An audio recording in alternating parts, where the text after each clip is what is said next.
भारत राष्ट्र पर हमला हुआ है और वो चाहते हैं कि ये राष्ट्र भीतर से टूटे।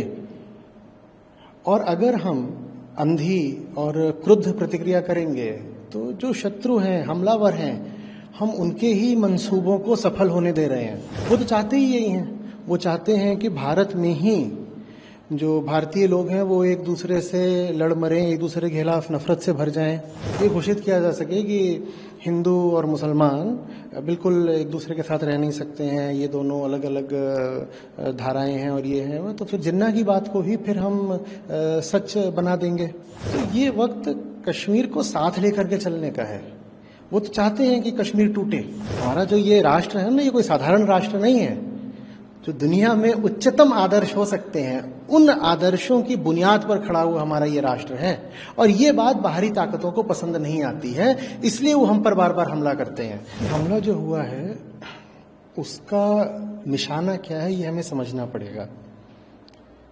ये हमला भारत राष्ट्र पर हुआ है, ठीक है। ये हमला सिर्फ हिंदुओं पर नहीं है, ये भारत राष्ट्र पर हमला है। और भारत राष्ट्र को हमें उतना ही सम्मान देना चाहिए जितना किसी देवालय को दिया जाता है। और इस देवालय का जो ग्रंथ भी है भारत राष्ट्र का, वो संविधान है जिसमें धर्म और दर्शन के सबसे ऊंचे मूल्य समाहित हैं। भारत राष्ट्र पर हमला हुआ है और वो चाहते हैं कि ये राष्ट्र भीतर से टूटे।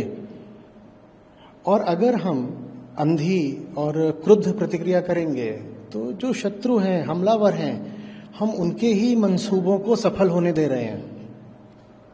वो तो चाहते ही यही हैं। वो चाहते हैं कि भारत में ही जो भारतीय लोग हैं वो एक दूसरे से लड़ मरें, एक दूसरे के खिलाफ नफरत से भर जाएं।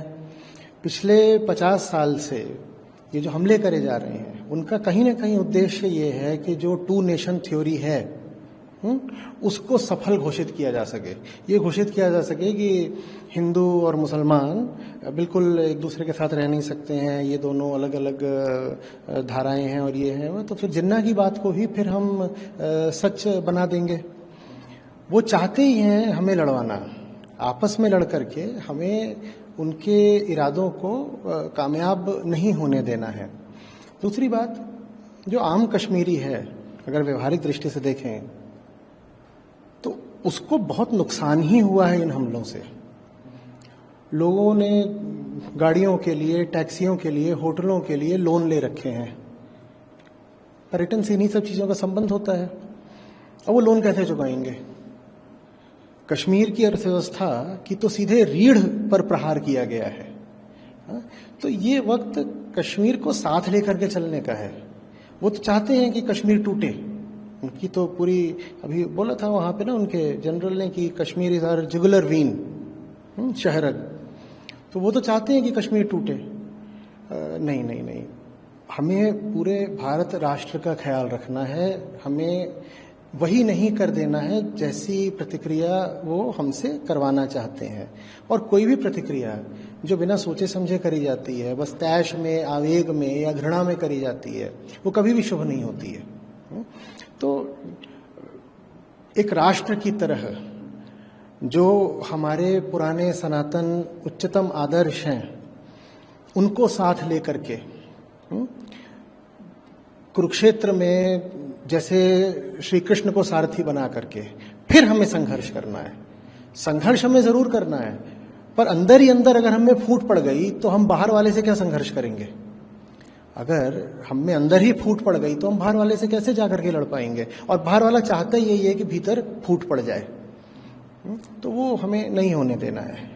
क्या ऐसे लोग किसी भय का माहौल क्रिएट करने की कोशिश कर रहे हैं और किसके समर्थन में ऐसा हो रहा है तो जाहिर है समझा जा सकता है, लेकिन बहुत सी चीजें अंदरूनी भी होती हैं। तो क्या आप किन लोगों की बात कर रहे हैं जो कश्मीरियों पे आक्रमण कर रहे हैं? जी, नहीं, मुझे लग रहा है कि ये जो असंवेदनशीलता और ये सब कुछ है, मुझे लग रहा है वो ज्यादातर बस भावनात्मक आवेश है।